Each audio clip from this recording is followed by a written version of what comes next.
ఆన్లైన్లోకి చేరువచ్చిన ప్రియమైన ఆత్మ కుటుంబ సభ్యులందరికీ మన ప్రభువైన యేసుక్రీస్తు వారి పేరిట నా యొక్క సర్వశుభాలు వందనాలు తెలియజేసుకుంటున్నాను. ప్రియులారా, దేవాదేవుడు మనల్ని ప్రేమించి మనకి ఇచ్చినటువంటి ఈ సమయంలో మరి జీవగ్రంథం నుండి మనం అనుకున్నట్లుగా మరి తెస్సలోనిక పత్రికను ప్రశ్నోత్తరాలుగా మాట్లాడుకుందాం అనుకున్నాము. సో దానికంటే ముందుగా ఏమీ తెలియకుండా మరి ప్రశ్నలోకి వెళ్ళడం అనేది సబబు కాదని తలంచి మరి ఈరోజు తెస్సలోనిక పత్రిక యొక్క సంఘ పరిచయాన్ని మీకు వివరించాలని వచ్చే వారానికి దేవుని చిత్తం అయితే మరి సంఘం యొక్క పరిచయాన్ని సంఘం యొక్క పత్రిక యొక్క ప్రశ్నోత్తర జవాబుల కార్యక్రమాన్ని మనం కొనసాగించుకున్నాము. దయచేసి వాక్యభావంలోకి వెళ్దాం ప్రియులారా. ప్రార్థనలు ఏకీభవించండి, ప్రార్థన చేసుకుని తెస్సలోనిక సంఘం యొక్క పరిచయాన్ని మనం ధ్యానిద్దాము. ప్రార్థనలు ఏకీభవించండి, ప్రార్థన చేసుకుందాం. పరిశుద్ధుడా, ప్రేమగల మా తండ్రి, మీ పరిశుద్ధమైన అతి శ్రేష్టమైన నామానికి మా యొక్క ప్రభువుని లోక రక్షకుడైన యేసుక్రీస్తు వారి పేరిట కృతజ్ఞత స్తుతులు తండ్రి, స్తోత్రాలు తండ్రి. మమ్మల్ని ప్రేమించి తండ్రి, బ్రతికించి చెల్లింపజేసి ఉనికి కలిగింపజేసి తండ్రి, మీ యొక్క సజీవుల లెక్కల్లో ఇంకా మమ్మల్ని ఉంచి నాయనా తండ్రి, సజీవులుగా నీ యొక్క సన్నిధిలో కూడుకోవడానికి మీరు ఇచ్చిన గొప్ప ధన్యతను బట్టి కృతజ్ఞత స్తుతులు స్తోత్రాలు చెల్లించుకుంటున్నాం తండ్రి. ఎంతవరకు తండ్రి ప్రార్థన ద్వారా కీర్తనల ద్వారా మీ నామాన్ని మహింపరుచుకున్నారని నమ్ముతున్నాం. చేరి వచ్చిన ప్రతి బిడ్డను మీరు దీవించండి, ఆశీర్వదించండి తండ్రి. ప్రతి విషయంలోనూ మీ కృపలో బలపరచండి తండ్రి. మరి సహోదరుల్లో ఒకటిగా తండ్రి నిలవబడి నీ పేరిట తండ్రి మాట్లాడుతుండగా తండ్రి, నీ యొక్క పరిశుద్ధాత్మ సహాయం మాట్లాడే నాకును వింటున్న బిడ్డలందరికీ మెండుగా అనుగ్రహించమని తండ్రి. ఇంకా రావాల్సిన వారు ఉంటే త్వరపెట్టి నడిపించమని. ఈ కార్యక్రమం ఎంతమంది అయితే పాల్గొంటున్నారు తండ్రి, ఎంతమంది అయితే నా ప్రభునైనా ఈ కార్యక్రమం వీక్షిస్తున్నారో వారందరికీ తండ్రి మీ కృప, మీ కాపుదల తోడుగా ఉంచి హృదయమైన పలకల మీద తండ్రి వాక్యం ముద్రించుకోవడానికి, అలాగే తండ్రి హృదయాన్ని తండ్రి లూదియా స్త్రీ వల్ల తెరిచి నీ వాక్యాన్ని అంగీకరించుకుంటే ఒక సహాయం అనుగ్రహించమని తండ్రి. అతి ధన్యకరమైన జీవితాలు మాకు అందరికీ దయచేసి అపవాదికి చోటు ఇవ్వకుండా తండ్రి తెలివైన జ్ఞానవంతులను మీ పిల్లగా ఉంట కృప చూపించమని సమస్త మహిమ ఘనత ప్రభావాలు మీ నామాన్ని చెల్లించుకుంటూ క్రీస్తు వారి పేరిటి ప్రార్థన మనం అడిగి వేడుకుంటున్నాము పరమ తండ్రి, ఆమేన్. ప్రియమైన దేవుని జనాంగమా, తెస్సలోనిక పత్రిక, తెస్సలోనికయ, ఈ తెస్సలోనిక పత్రిక గురించి మనం చూస్తే తెస్సలోనిక పత్రికలో ఉన్న మొత్తం అధ్యాయాలన్నీ కలిపి మొదటి పత్రికలో ఉన్న అధ్యాయాలు 5 అధ్యాయాలు ప్రియులారా. ఈ 5 అధ్యాయాల్లో మొత్తం 89 వచనాలు మనకు కనిపిస్తాయి. ఏమంటే నాకైతే ఈ 5 అధ్యాయాలు చదవడానికి పావుగంట పట్టింది. మరి నేను చదువుకునే నా స్పీడ్ని బట్టి నేను పావుగంట సమయం తీసుకోగలిగాను. దీనికి పావుగంటలో 5 అధ్యాయాలు చదివాను. అట్ ద సేమ్ టైం అందులో కొన్ని విషయాలు నేను గమనించడం జరిగింది. ప్రప్రథమంగా అసలు దేని గురించి రాయబడింది ఈ పత్రిక అనేది దేని గురించి రాయబడింది? ఈ సంఘం తెస్సలోనికలో ఉన్నటువంటి తెస్సలోనిక అనే మహాపట్టణం అది. ఈ తెస్సలోనిక పట్టణంలోని ఈ సంఘాన్ని గురించి పౌలు గారు అసలు ఏమి రాశారు, ఎందుకు రాయాల్సి వచ్చింది ఈ పత్రిక అనే విషయాన్ని ధ్యానించినప్పుడు ఆ పత్రికలో ఉన్నటువంటి 5 అధ్యాయాలు ఉన్నటువంటి 89 వచనాలు చదివినప్పుడు నాకు కామన్గా కనిపించింది ఒకటి ఉంది. ఏంటంటే మనం చాలా చోట్ల జ్ఞాపకార్థ గుడికి వెళ్ళినప్పుడు ఖచ్చితంగా తీసే వచనాలు ఏంటది? ప్రభునందు మృతులు ధన్యులు. అంటే సహోదరులారా, నిరీక్షణ లేని ఇతరుల గురించి మీకు తెలియకుండా మాకు ఇష్టం లేదు. అంటే వీళ్ళకి ఏం చెప్పాలనుకుంటున్నాడు పౌలు గారు ఈ పత్రిక ద్వారా ఏం చెప్పాలనుకుంటున్నాడంటే, మొట్టమొదటిగా మనం గమనించుకోవాల్సింది ఏంటంటే ప్రతి అధ్యాయంలో కామన్ పాయింట్ ఏంటంటే ప్రభు యొక్క రెండవ రాకడ. అంటే ప్రభు యొక్క రెండవ రాకడ గురించి వాళ్ళకి ఎందుకు తెలియజేయాలనుకున్నాడంటే, ఇక్కడ కొంత చరిత్రలకు వెళ్దాం ప్రియులారా. మనం పౌలు గారు ఈ తెస్సలోనిక పట్టణంకి వచ్చినప్పుడు అక్కడ ఎన్ని రోజులు ఉన్నాడండి అని అడిగితే కేవలం 3 వారాలు మాత్రమే అక్కడ ఉన్నట్టుగా మనకి బైబిల్ సెలవిస్తుంది. ఈ 3 వారాల్లో తెస్సలోనికలో ఉన్నటువంటి వారు ఎంతో ప్రేమ కలిగి పౌలు గారి పట్ల మంచి ఒక ఆత్మీయ బంధం కలిగి తెస్సలోనికలో ఉన్న సంఘం అంతా కూడా పౌలు గారిని ప్రేమించినట్టుగా మనం చూస్తాం. ఇక్కడ ఆశ్చర్యం కలిగించే విషయం ఏంటంటే, తన దేశం కాదు, తన ఖండమా అంతకంటే కాదు, ఎక్కడి నుంచో వచ్చి ఎవరో వారికి తెలియని దేవుణ్ణి పరిచయం చేస్తుంటే మరి ఒక గొప్ప ఉపద్రవంలో కూడా వాళ్ళ వాక్యాన్ని అంగీకరించి, ఆ వాక్యాన్ని అంగీకరించడం మాత్రమే కాదు, వాక్యం మీద నిలబడడం, ఆ సహోదర ప్రేమను లేకపోతే ఆత్మీయ ప్రేమను కొనసాగించడం అయితే ఏదైతే ఉందో, ఇది ఈ తెసలోనికలో ఉన్న వారికి ఎడల మరి పౌలు గారు చూపిస్తున్నటువంటి ప్రేమకు నిదర్శనంగా మనకు కనిపిస్తది. మనం వాళ్ళ గురించి ఒకసారి తెలుసుకుంటే, వారు ఎంత గొప్పవారనే విషయం మనం తెలుసుకుంటే, అసలు వీరి యొక్క పత్రిక ఎందుకు రాసిన విషయం మనకు అర్థమవుద్ది. ఏమండి? అసలు ఇక్కడ ఒకసారి తెసలోని పత్రికలకు వెళ్ళి దాని సంఘ స్థాపన గురించి మనం చూద్దాం. ఒకసారి పత్రిక వెళ్ళని చూడండి. తెసలోనికలకు రాసిన మొదటి పత్రిక, తెసలోనికలకు రాసిన మొదటి పత్రిక. దీని కాలం వచ్చేసి ఇంచుమించు క్రీస్తు శకం సుమారు 52, 53గా చెప్పబడుతుంది. ఏమండి? పిలిపి పత్రిక వచ్చేసి ఎప్పుడు రాశారంటే 61, 62 అంటాం కదా. క్రీస్తు శకం 62, 61 నుంచి 62 అంటాం. అంటే గమనించాలి, ఇక్కడ ఒక విషయం అర్థం అవ్వాలి మనకి. పిలిప్పి సంఘం మొట్టమొదటిగా స్థాపించబడింది మాసిదోనియా అనగా యూరోప్ ఖండంలో పిలిప్పి సంఘం మొట్టమొదటిగా స్థాపించబడినప్పటికీ, పిలిప్పిలో సంఘం స్థాపించబడినప్పటికీ వాళ్ళకి పౌలు గారు సంఘం స్థాపించబడిన చాన్నాళ్ళకి లెటర్ రాసినట్టుగా మనం చూస్తాం. కానీ తర్వాత ఏర్పాటు చేసినటువంటి తెసలోనికలో ఉన్న సంఘానికి పౌలు గారు త్వరిత కాలంలోనే లెటర్ రాశారు. ఈ విషయం జాగ్రత్తగా ఆలోచించాలి మీరు. ఎందుకు ఇంత త్వరిత కాలంలో రాశారంటే పౌలు గారు అక్కడ నివసించిన కాలం ఎంతో కాదు, కేవలం 3 వారాలు మాత్రమే. సరే, వీళ్ళ గురించి మనం చూస్తే, అదే తెసలోనికలకు రాసిన మొదటి పత్రిక మొదటి అధ్యాయము వీళ్ళ గురించి ఏం విన్నాడు అనే మాట వింటే మనం ఆలోచిస్తే, ఏం విన్నాడు అని మనం ఆలోచిస్తే చూడండి, రెండో వచనం నుంచి. ఈ పత్రిక రాసినప్పుడట కూడా ఉన్నవారు ఎవరంటే సిల్వాను, తిమోతి కూడా ఉన్నారు. ఈ పత్రిక రాసే సమయానికి సిల్వాను, తిమోతి దగ్గర ఉన్నారు. తిమోతి దగ్గర ఎందుకున్నాడంటే, అప్పటికి తెసలోనిక నుంచి ఈ క్షేమ సమాచారం అంతా పట్టుకెళ్ళి పౌలు గారికి చెప్పింది ఎవరంటే తిమోతి గారే. సో తిమోతి గారు అక్కడ ఉన్నారు లెటర్ రాసే సమయానికి. సో మనం ఆలోచించినట్లయితే ప్రియులారా, సిల్వాను, తిమోతి మీకు శుభం చెప్పి రాస్తారు, కృప మీకు సమాధానం మీకు కలుగుతాయని చెప్పి అంటారు కదా. 2వ వచనం చూస్తే, విశ్వాసంతో కూడిన మీ పనిని, ప్రేమతో కూడిన మీ ప్రయాసమును, మన ప్రభువైన యేసుక్రీస్తునందు నిరీక్షణతో కూడిన మీ ఓర్పును మేము మన తండ్రి అయిన దేవుని ఎదుట మానక జ్ఞాపకం చేసుకొనుచు, మా ప్రార్థనలందు మీ విషయమై విజ్ఞాపన చేయొచ్చు, మీ అందరి నిమిత్తము ఎల్లప్పుడూ దేవుడికి కృతజ్ఞతాస్తుతులు చెల్లిస్తున్నాము. ఎందుకంటే ఎలాగనగా దేవుని వలన ప్రేమింపబడిన సహోదరులారా, ఎంత బాగుందో చూసారు ఈ మాట, దేవుని వలన ప్రేమింపబడిన సహోదరులారా. ఇందులో మీరు గుర్తుపెట్టుకోండి, ఈ పత్రిక 5 అధ్యాయాలు మనం ధ్యానిస్తున్నప్పుడు, 5 అధ్యాయాలు ప్రశ్నోత్తరాలు మనం మాట్లాడుకుంటున్నప్పుడు మీకు ఈ విషయాలన్నీ కూడా మళ్ళీ పడుతుంటే మళ్ళీ మీరు దానికి జవాబు చెప్తుండాలి. ఇది ఎంత ప్రేమతో కూడిన పత్రిక, ఎంత ప్రేమ కలిగి రాస్తున్న పత్రిక మనం అర్థమవుద్ది. చూడండి 6వ వచనం, పరిశుద్ధాత్మ వలన కలుగు 5 నుంచి కదా. ఏలయనగా దేవుని వలన ప్రేమింపబడిన సహోదరులారా, మీరు ఏర్పరచబడిన సంగతి అనగా మా సువార్త మాటతో మాత్రం కాక శక్తితోనూ పరిశుద్ధాత్మతోనూ సంపూర్ణ నిశ్చయతతోనూ మీ వద్దకు వచ్చి ఉన్న సంగతి మీకు తెలుసు. మాకు తెలియను, క్షమించాలి, నిశ్చయతను మీ వద్దకు వచ్చిన సంగతి మాకు తెలియను. మీ నిమిత్తం మేము మీ ఎలా ఎట్టివారమై ఉంటామో మీరు ఎరుగుదురు.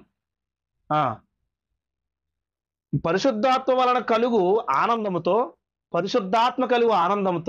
ఇప్పుడు ఈ ఆనందంతో అన్న మాట ఎందుకు వచ్చిందంటే, వీళ్ళు ఎప్పుడైతే తెసలోనికి వెళ్ళారో, నేను చూపిస్తాను, ఎక్కడ వెళ్ళారో నేను చూపిస్తాను, మీకు తెలిసి ఉండొచ్చు.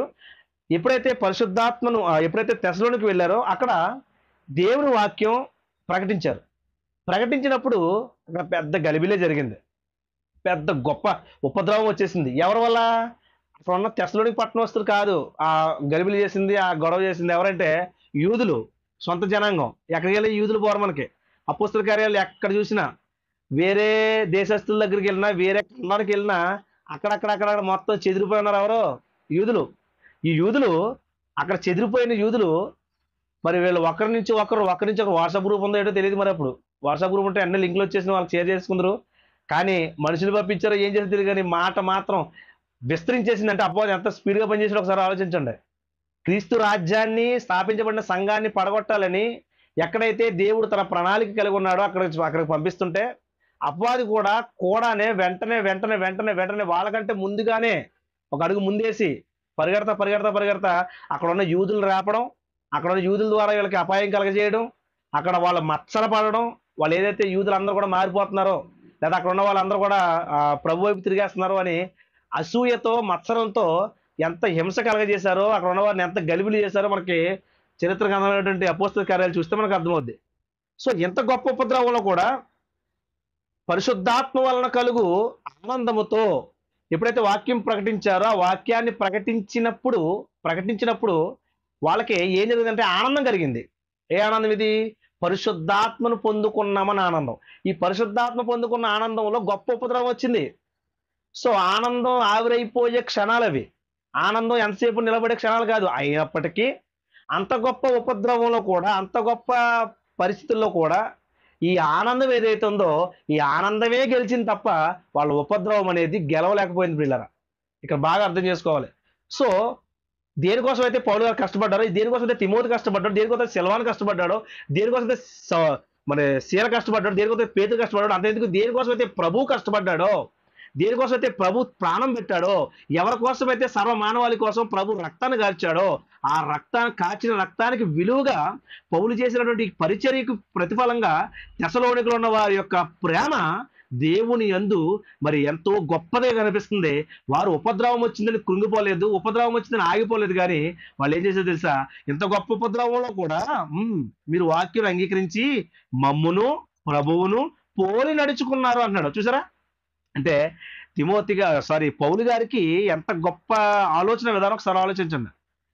వారు పౌలు గారిని తక్కిన మరి శిష్యులను, లేకపోతే తక్కిన సహోదరులను ఎంతలా ప్రేమించారో దీన్ని బట్టి మనకు అర్థమవుతుంది. అంటే ఎంత గొప్ప ఉపద్రవం వచ్చినా ప్రభువును విడిచిపెట్టలేదు, మమ్మల్ని విడిచిపెట్టలేదు. అమ్మో, అనవసరంగా తీసుకొచ్చి మాకు తగిలిచ్చారండి, ఎక్కడో మాది కాదు ఇది. ఇదిలో చాలా మంది అంటున్నారు కదా, ఏమంటారు?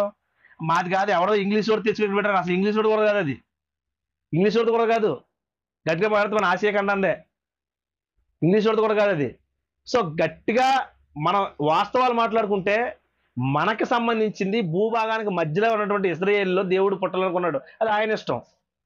ఆయన సృష్టించిన భూమి ఏదైతే ఉందో ఆ భూమికి మధ్య భాగంలో యెరూషలేము అనే ఆ యొక్క పట్టణం ఉంది.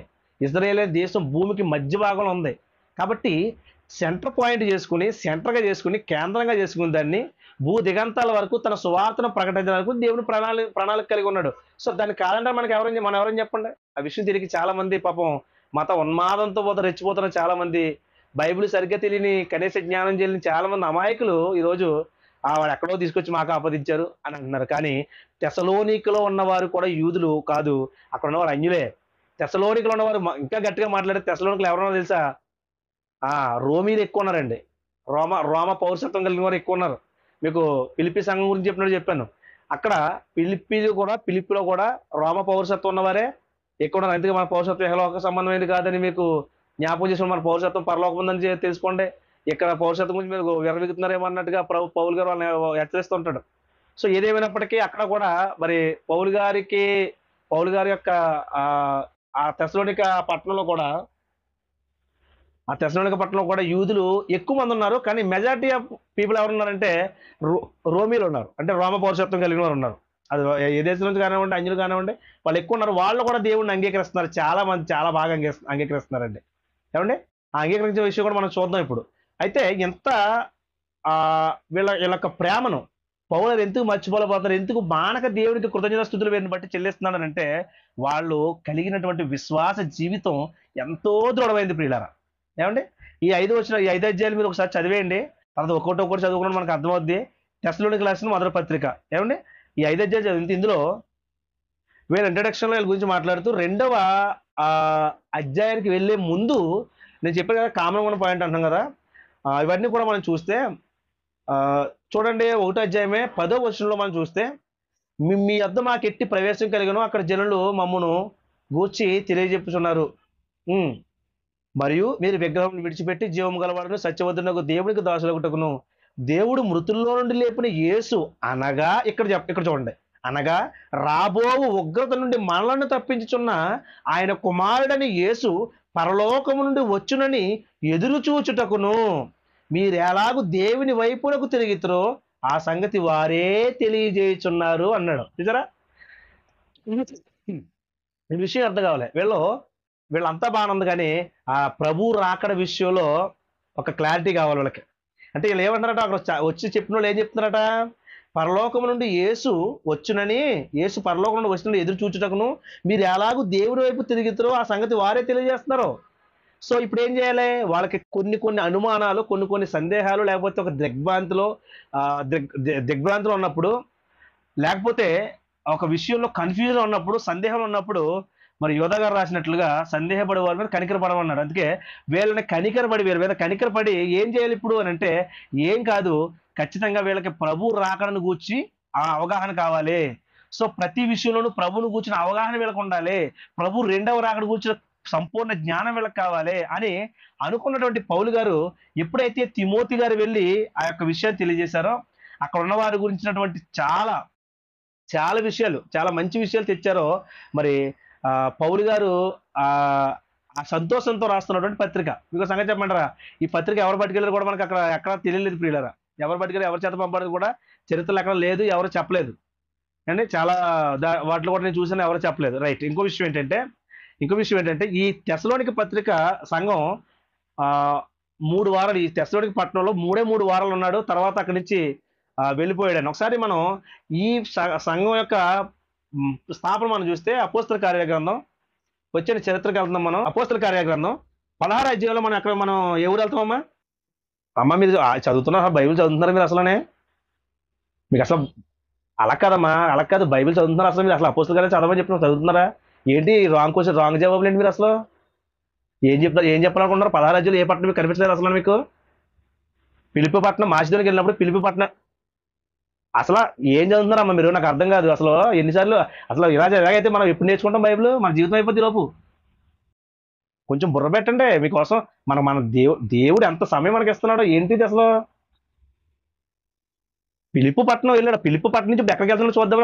ఒక క్వశ్చన్ అడిగారంటే ఎంతలా తెలిసిపోయి చూడండి. ఒక ప్రశ్న ఎందుకు అడిగానంటే, అసలు కొద్దిగా అవగాహన గుర్తుందో లేదన్నా చిన్న టెస్ట్ చేద్దాం అనిపించి అడిగాను.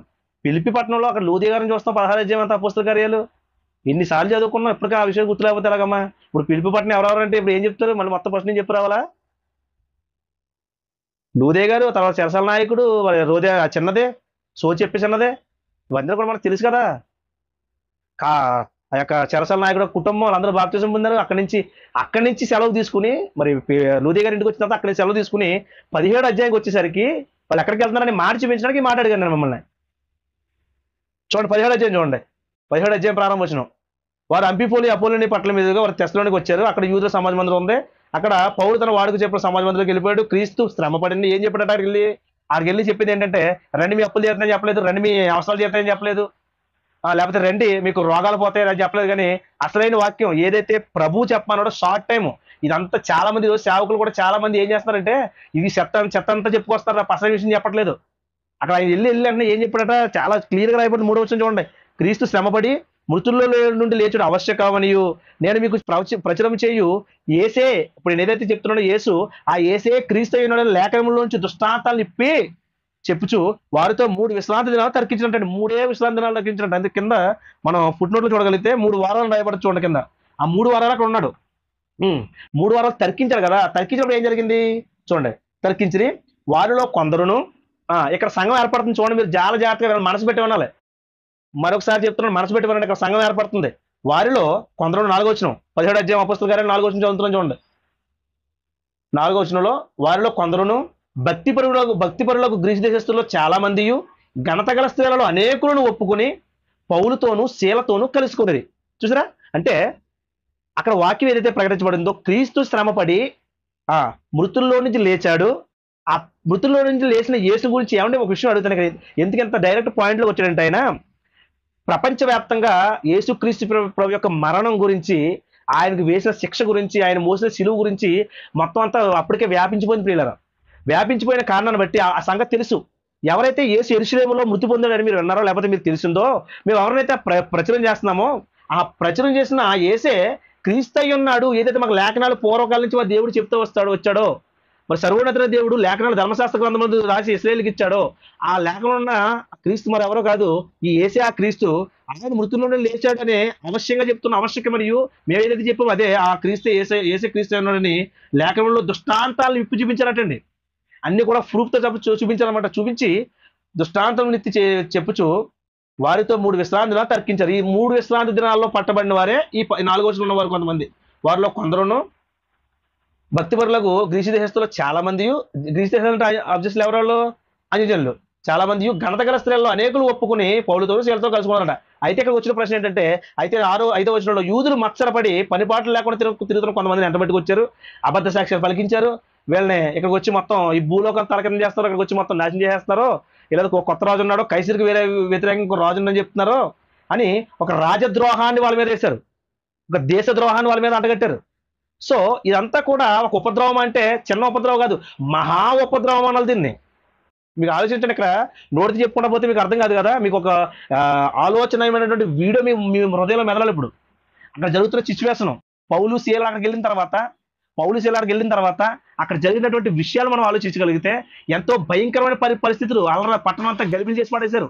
తెస్సలోనిక పట్టణంలో ప్రతి ఒక్కడ అల్లరి, అసలు ఏ అల్లరి కూడా లేదన్నది లేదు. మరి చాలా మంది ఇప్పుడు కూడా ధర్నా పేరుతో, లేకపోతే ఏం చేస్తారో బంద్ చేస్తున్న పేరుతో, ర్యాలీ చేస్తున్న పేరుతో అద్దాలు పగలగొట్టడం, షాపులు మూసేయడం, కనిపించడం కొట్టేయడం, బస్సులు తగలబెట్టేయడం, ఇవన్నీ కూడా మనం చూస్తుంటాం. ఇదే సిచ్యువేషన్ మీకు ఆలోచించి బుర్రలో పెట్టుకుని మీరు మైండ్లో పెట్టుకుని ఆలోచించండి. ఎంతకంటే 100 రెట్లు ఎక్కువ జరిగింది అనుకుంటా నేనైతే. అక్కడ ఎందుకంటే వాళ్ళు వీళ్ళైతే ఒక కారణంతో చేసి ఉండొచ్చు, కానీ అక్కడ కారణం ఏమి లేదు. కావాలని వాళ్ళని రెచ్చగొట్టి వాళ్ళ యొక్క మరి స్థితిని, వారి యొక్క పరిస్థితిని మార్చాలి, వాళ్ళని ఖచ్చితంగా దేశద్రోహం నేరం కింద వాళ్ళని ఖచ్చితంగా ఇరికించాలనే ఒక దురుద్దేశంతో అక్కడ చేస్తున్న పని. అందుకే పనిపాట్లు లేని కొంతమంది దుష్టులు వెంట పెట్టుకుని గుంపు కూర్చి పట్టణం వెళ్ళాలరా చేయొచ్చు. యాసోని ఇంటి మీద పడిపోయాడు. యాసోని ఇంటి మీద పడిపోతే యాసోను ఇంటికి వచ్చేటప్పటికి అప్పటికే వీళ్ళకి అర్థమైపోయింది, పంపించేశారు. ఎక్కడికే? పౌలు శీలను పంపించేశారు. పౌలు శీలను ఎక్కడ పంపించారంటే అప్పుడు బెరయ్య పంపించేశారు. బెరయ్య కూడా ఎక్కడదంటే అదిగో అక్కడే. ఎక్కడది? మాసిదోనియా దేశంలో బెరయ, ఫిలిప్పు, తెస్సలోనిక 3 పట్టణాలు మనకు ముఖ్య పట్టణాలు కనిపిస్తుంటాయి. ఏమండి? ఈ 3 పట్టణాలు ముఖ్య పట్టణాలు కనిపిస్తాయి. అందులో పైన ఉత్తర మాసిదోనియాకి ఫిలిప్పు రాజధానిగా ఉంటే ప్రవాస స్థానం అన్నారు కదా దాన్ని 16వ అధ్యాయంలో. దాన్ని ఉత్తర మాసిదోనియాకి అది ఫిలిప్పు రాజధానిగా ఉంటే, కింద ఉన్నటువంటి దక్షిణ మాసిదోనియాకి ఈ తెస్సలోనిక అనేది రాజధానిగా ఉంది. తర్వాత వీటికి మధ్యలో ఆనుకుని ఉన్నదే బెరయ. ఈ బెరయకి పంపించేశారు పౌలు శీలని రాత్రి. కాబట్టి వీళ్ళందరూ వచ్చారు, వీళ్ళు ఎత్తుకున్నారు, ఎక్కడ కనబడలేదు. వాళ్ళు కనబడిపోయేసరికి యాసోని మీద పడిపోయారు. యాసోని కొంతమంది సహోదరుని బయటకి ఈడ్చుకొచ్చేసి సభ ఎదురు నిలబెట్టేసి ఇంకో వీళ్ళు ఎవరో ఒకరు వస్తే వాళ్ళని వేరొక రాజు చెప్పి రాజద్రోహం చేసిన వాళ్ళు వస్తే వీళ్ళకి ఆశ్రయం కల్పించారు. ఇలా ఆశ్రయం కలిగించినప్పుడు వీళ్ళు కూడా వాళ్ళతో సంబంధించిన వీళ్ళ దేశంలోనే మరి కేకలు వేశారట. చూడండి, అందుకే 7వ వచనం చూడండి, వీరందరూ యేసు వారు ఒక రాజు ఉన్నాడు, వేరొక రాజు ఉన్నాడని చెప్పి కైసరు చట్టం విరోధంగా నడుచుకుంటున్నారని కేకలు వేశారు. ఈ మాటలు వినుచున్న జనసమూహం పట్టణంలో అధికారులందరూ కలవరపరిచారట. అంటే మాటతో అయినట్లేదు, ఆలోచించుకునే ఆ స్థితి కల్పించట్లేదు. అసలు ఎంత వాస్తవం ఎంత అవాస్తవం ఎంత, నిందారోపణ చేశారు, ఆరోపణలో అభియోగంలో తేలేదేంటి, అభియోగం చేశారు, దాంట్లో వాస్తవం ఎంత, విచారణ ఏది, ఇవన్నీ కూడా ఏమి లేవు. ఇంకా అధికారులనే తొందర పెడుతున్నారు అనమాట అండి. అందుకే అధికారులు తొందర పెడతా ఉండి వాళ్ళకి మాటతో అయినట్లేదు, అసలు ఆలోచించుకునే సమయం కూడా ఇవ్వట్లేదు. గలిబిలి చేసేసి అధికారులు కూడా కలవచ్చేయాలట. అప్పుడు యాసోను వద్దను మిగిలిన వారి జామీన్ తీసుకుని అప్పుడు వారు విడుదల చేశారంటే మొత్తం మీద. అంటే ఇది చదువుకుంటూ పోయే 4వ వచనంలో కానీ మనం ఎంత గలిబిలి జరిగిందో, ఎంత అల్లరి జరిగిందో, ఉపద్రవంలో మహా ఉపద్రవం, ఎంత గొప్ప ఉపద్రవం జరిగిందో ఒకసారి ఆలోచించండి. ఈ ఉపద్రవం అంతా మనసులో పెట్టుకుని ఒక విషయం ఆలోచిద్దాం.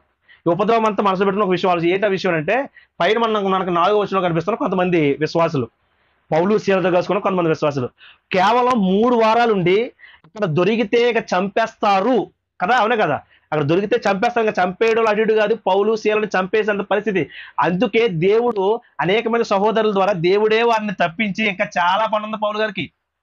కాబట్టి పౌలు గారికి చాలా పని ఉంది కాబట్టి చాలా చోట్ల ఆయన వాక్యాన్ని ప్రకటించాలి, చాలా చోట్ల సంఘాలు కట్టాలి, ఇదంతా పని ఉంది కాబట్టి దేవుడు ముందు ప్రణాళికగా బెరయకి పంపించేశాడు మరి రాత్రి వేళ. ఏదేమైనప్పటికీ సమయం వస్తే కానీ ఎవరికి మరణం రాదు ప్రియులారా. మనం ఏమనుకుంటామంటే బాబు కష్టాలు వచ్చి చచ్చిపోదాం, నేను పరీక్షల మీద అయిపోయి చచ్చిపోదాం, తర్వాత మా అమ్మాయిలు తిట్టారు చచ్చిపోదాం, ఏదో తాగేద్దాం. ఇది మనుషులకు సాధారణంగా ఆలోచించే ఆలోచన. అంటే అది నీ దినములకు ముందు నువ్వు ఎలా చనిపోదు అనే మాట కూడా రాయబడింది. అంటే మనకంటే ముందుగా మనం దేవుడు మనకి ఇచ్చిన ఆయుష్ కంటే ముందుగా చనిపోవాలనుకోలేదు. ఉపద్రవాలు వచ్చాయి, కానీ వాళ్ళు ఏం చేశారు తెలుసా? అమ్మో, ఈ ఉపద్రవం ఈ ఉపద్రవం కంటే మించింది ఏంటంటే క్రీస్తు రక్షణ అనేది వాళ్ళకి బాగా ఆకర్షించింది ప్రియులారా. నేను అంటాను, అందుకే ఎందుకు ఆకర్షించి చెప్పంటారా, చెప్పినోడు మామూలుడు కాదు. అక్కడ చెప్పినోడు మామూలుడు కాదు. మహాపండితుడు, మాటకారి, బహు బహు జ్ఞాన ప్రజ్ఞాశాలి అంటారు. మరి ఆ శాస్త్రంలో పాండిత్యం కలిగిన వాడు ఎంత వివరించి చెప్పాలో, ఎంత దృష్టాంతాలను కూడా ఎంత చక్కగా మన అంటిపండు ఒలిచి నోట్లో పెట్టినట్టు ఎంత బాగా చెప్పాలో ఈ రోజు మనం మనం మాలాంటి మాలాంటి మీలాంటి మరి సాదా సీదా మరి ప్రజలు చెప్తుంటేనే వాక్యం ఎంత బాగా అర్థమవుతుంటే, మరి అంత జ్ఞానవంతుడైన పౌలు గారు చెప్తుంటే ఇంకెంత చక్కగా ఎక్కేసి ఉంటుంది చెప్పండి. ఆ లోతైన భావం కలిగినటువంటి మాటలు వాళ్ళ హృదయాలు గుచ్చుకుని పోయి, అమ్మో ఉపద్రవంలో మేము చచ్చిపోతాగానే సిద్ధంగా తప్ప మా ప్రభువుని విడిచిపెట్టమని ఒక గొప్ప నిశ్చయత కలిగిన వారే తెసలోనికలో ఉన్నటువంటి ఆ సంఘస్థులు. ప్రియులారా, లోతైన వివరణిస్తున్నాను. సో ఎంత ఉపద్రవంలో సంఘ స్థాపన జరిగింది. కాబట్టి ఇక్కడి నుంచి వారి తర్వాత బెరకి వెళ్తారు. బెర నుంచి మళ్ళీ చాలా మరి చోట్ల కిందకి వెళ్ళిపోతా మరి రెండో మత ప్రయాణం పూర్తి చేసుకుని యెరూషలేము. కాబట్టి ఎంత ఉపద్రవంలో వీళ్ళు తెస్సలోనిక పట్టణంలో మరి దేవుడిని అంగీకరించారు, అక్కడే ఉన్నారు, అక్కడ అల్లరి జరిగింది. ఈ సంగతి తెలిసినటువంటి వీళ్ళు పాపం అక్కడ మూడు వారాలు ఉన్నారు, సరిగ్గా వాక్యాన్ని చెప్పారు కానీ లోతైన మర్మాలు ఏం బోధించలేదు. సో ఇది తెలిసినటువంటి పౌలు గారికి ఎంత ప్రేమ చూడండి. చాలా మందిని చెప్పాను, పోయినసారి కూడా చెప్పాను, సరిగ్గా వాక్యం చెప్పేసి రావడం తప్ప ఏ సంఘం ఎలా ఉందో, వాళ్ళ పరిస్థితి ఎలా ఉందో, ఏ విశ్వాసం ఎలా ఉందో పట్టించుకున్న పాపాన్ని ఏ సేవకుడు ఇప్పుడు అసలు కనీసం వాళ్ళ స్థితి ఎలా ఉందో కూడా పరామర్శించే పనులు లేరు ఈరోజు. కానీ పౌలు గారికి ఉన్న మంచి ప్రేమ, అందుకే సంఘం గురించి చింతన కన్నాడు, సహోదర ప్రేమ ఉంది, సంఘం గురించి ప్రేమ ఉంది ఆయనకి.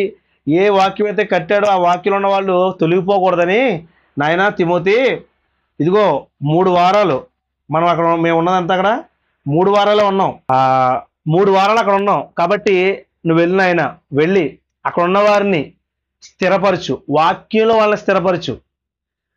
ఆ వాక్యంలో వాళ్ళని స్థిరపరిచావంటే వాళ్ళు కొద్దిగా బలపడతారు. అన్నప్పుడు వెళ్తావా అంటే ఒప్పుకున్నాడు, వెళ్ళాడు. సమర్థుడు ఎవరో తిమోతి సమర్థుడు కాబట్టి అప్పుడే కట్టిన సంఘాన్ని కూడా తిమోతి గారికి అప్పగించడానికి వెనుదీయలేదు పౌలు గారు. సో నమ్మకస్తుడు కాబట్టి పంపించాడు, వెళ్ళాడు. ఇంకా మిగిలిపోయిన సంగతులు ఏవైతే ఉన్నాయో ఇవన్నీ కూడా క్లియర్గా చెప్పాడు. అక్కడ వాళ్ళని ఇంకా బలపరిచాడు. ఎలాగుందాయో వాళ్ళ స్థితి అంటే, అక్కడ గొప్ప ఉపద్రవాలు విడిచిపెట్టి వచ్చేసాం, వాళ్ళ పరిస్థితి ఎలాగుందంటే మీరు కంగారు పడినంతగా అక్కడ ఏమీ లేదండి పౌలు గారు, అయితే అయ్యగారు. అసలు అక్కడ కంగారు పడాల్సిన పని ఏమి లేదు. వాళ్ళు మాత్రం చాలా స్ట్రాంగ్గా ఉన్నారు. ఎంత స్ట్రాంగ్ ఉన్నారంటే వారు ఎంత ఉపద్రవం వచ్చేసినా కానీ ఆనందంతోనే ఉన్నారు తప్ప, మీరు మనం ప్రకటించిన సువార్తను పట్టుకుని ఉన్నారు తప్ప సువార్త విషయంలో ఏమాత్రం త్రుట్టిల్లిపోలేదు అని. కానీ కొన్ని ఏదో రెండవ రాకడ గురించి తర్జన భర్జన పడుతున్నారో, లేకపోతే మొత్తం సంథింగ్ ఏదో జరిగిందా అన్న విషయం తెలిసినప్పుడు అప్పుడు పత్రిక ఆనందంతో రాస్తూ వాళ్ళు ఇంకా లోతుగా బలపరచాలి. వీళ్ళకి ఇప్పుడే కాదు, క్రీస్తు రెండవ రాకడ వరకు కూడా వీళ్ళన్నీ కూడా చేయాలి. వీళ్ళకి సహోదర ప్రేమ గురించి రాయట్లేదు, ఎందుకంటే వాళ్ళకి తెలుసు.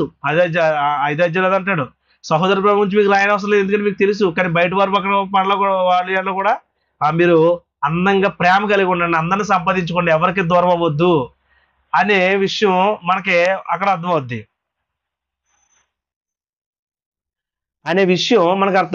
అన్నప్పుడు ప్రియులారా ఆలోచించండి. ఇలాగా పౌలు గారి యొక్క ప్రేమను బట్టి వారు చూపిన ప్రేమను బట్టి